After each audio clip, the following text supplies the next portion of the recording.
Guys, আজকে আমাদের পুকুরে মাছ ধরে পুকুরের পাশে রান্না করলাম। হ্যালো এভরিওয়ান, আসসালামু আলাইকুম। আপনারা সবাই কেমন আছেন? আজকে আবারও চলে আসলাম নতুন একটা ভিডিও নিয়ে। জুম্মার নামাজ পড়ে চলে আসলাম আমাদের পুকুরে মাছ ধরতে। আর আজকে পুকুরে মাছ ধরে এখানেই রান্না করব। রান্না করার জন্য সঙ্গে কড়াই আরো যা যা লাগে সবকিছু নিয়ে চলে আসলাম। তো গাইস, এখন আমাদের মাছ ধরার পালা। মাছ ধরার জন্য সঙ্গে করে নিয়ে আসলাম গমের আটা। গমের আটাগুলো সুন্দর করে মাখিয়ে নিয়ে কালার সাথে গেঁথে নিলাম। তারপর বড়শিটা রেডি করে পুকুরে ফেললাম। ফেলানোর পর আজকে অনেকক্ষণ ধরে অপেক্ষা করতেছি গাইস, কিন্তু একটা মাছও পাইনি। তারপর অনেক সময় ধরে অপেক্ষা করার পর ফাইনালি একটা মাছ এসে খায়। আর এই মাছটাকে আমি জোরে করে টান দিয়ে তুলে ফেলি। গাইস, অনেক সময় অপেক্ষা করার পর একটা মাছ পেয়েছি। তো এই মাছটা পেয়ে আমার তো অনেক আনন্দ লাগতেছে। আজকে এই মাছটাকে রান্না করব। এর আগে আমি কখনো নিজে হাতে মাছ রান্না করিনি, কিন্তু আজকে রান্না করার ট্রাই করব।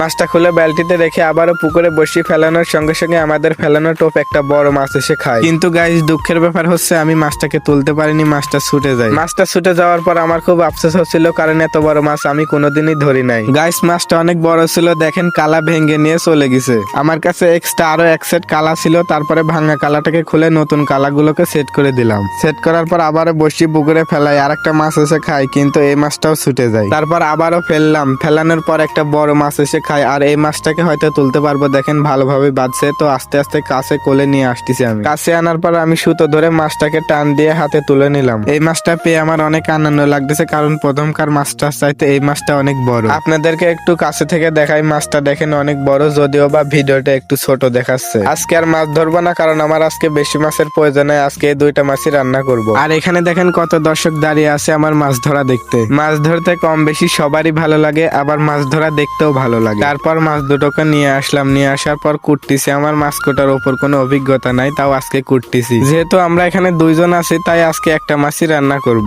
তারপরে মাছটাকে সুন্দর করে কুটে ধুয়ে নুন, মরিচ, তেল যা যা লাগে সবকিছু দিয়ে মাখিয়ে নিলাম। মাখানো শেষ। এবার আমাদের তেল গরম করতে হবে। আকায় আগুন জ্বালিয়ে দিয়ে কড়াইয়ের উপর তেল ঢেলে দিয়ে তেলগুলোকে সুন্দর করে গরম করে নিলাম। তারপর আমাদের মাছটাকে তেলের উপর ছেড়ে দিলাম। গাইস, এর আগে আমি কখনোই মাছ রান্না করিনি। আজকেই প্রথম। তো কেমন হবে আমি নিজেও জানি না। মাছটাকে কড়াইয়ের উপর দিয়ে অনেক সময় ধরে নাড়াচাড়া করলাম। উল্টা পাল্টা দিয়ে মাছটাকে একদম ভেজে নিলাম। ফাইনালি আমাদের মাছ ভাজা শেষ। এখন আখারপুর থেকে মাছটাকে নিচে নামিয়ে নিলাম। তো গাইস, এবার আমাদের মাছ খাওয়ার পালা। তো মাছ একটু ভেঙে নিয়ে খেলাম। খাওয়ার পরে দেখলাম প্রথম হলেও রান্নাটা কিন্তু অনেক সুন্দর হয়েছে।